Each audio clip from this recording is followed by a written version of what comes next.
హరి ఓం గురు బ్రహ్మ గురు విష్ణు గురుదేవో మహేశ్వర గురు సాక్షాత్ పరబ్రహ్మ తస్మై శ్రీ గురవే సర్వలోకానాం విషజే భవిరోగిణాం నిదే సర్వవిద్యానాం శ్రీ దక్షిణామూర్తయే నమః సదాశివారంభాం శంకరాచార్య మధ్యమాం అస్మదాచార్య పర్యంతాం వందే గురు పరంపరాం వ్యాసాయ విష్ణురూపాయ వ్యాసరూపాయ విష్ణవే నమో వై బ్రహ్మనిదే వాసిష్ఠాయ నమో నమః.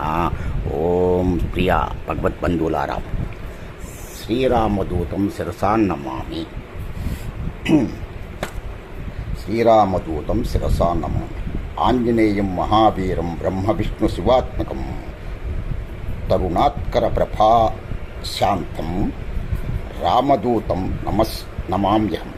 త్రేతాయుగంలో రాముని అవతార పరమార్థాన్ని నెరవేర్చడానికి, ఆయనకు సహకరించడానికి తాను అనేక దేవతా శక్తులు దిగి వచ్చాయి.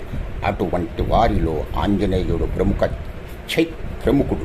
చైత్రమాసంలో రాముడు జన్మిస్తే ఆ తర్వాతి వైశాఖంలో ఆంజనేయుడు జన్మించాడు. పరాశర సంహిత ప్రకారం వైశాఖ మాసంలో కృష్ణపక్షంలో దశమి శనివారం నాడు పూర్వభద్ర నక్షత్రంలో ఆంజనేయుడు జన్మించాడు. ఆయనది కర్కాటక లగ్నం. సమయంలో వైద్యుతి యోగం నడుస్తుంది.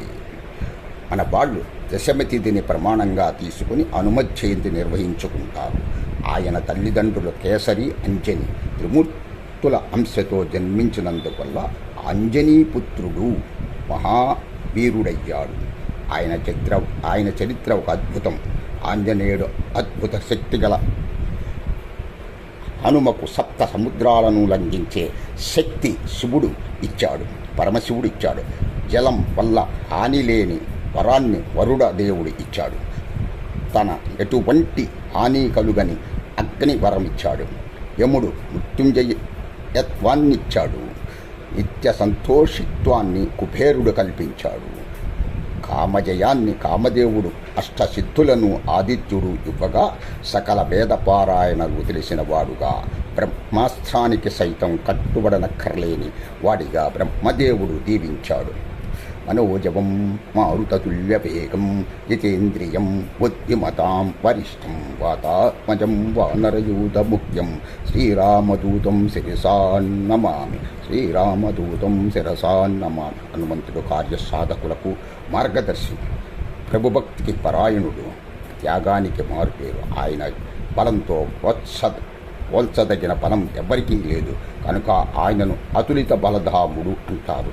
మనస్సు కంటే వేగంగా ప్రయాణించగలడు కనుక మనోజవుడు అని పిలుస్తారు. ఇంద్రియాలను జయించాడు కనుక జితేంద్రియుడు అంటారు. క్లిష్ట సమస్యలను క్షణంలో పరిష్కరించగలడు కనుక బుద్ధిమంతులలో వరిష్ఠుడు అన్నారు.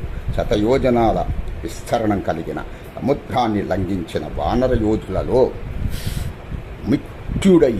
ముఖ్యుడయ్యాడు. ఆత్మస్వరూపం అయిన సీతామాతను కనుగొని రామాత్మబంధువు అయ్యాడు.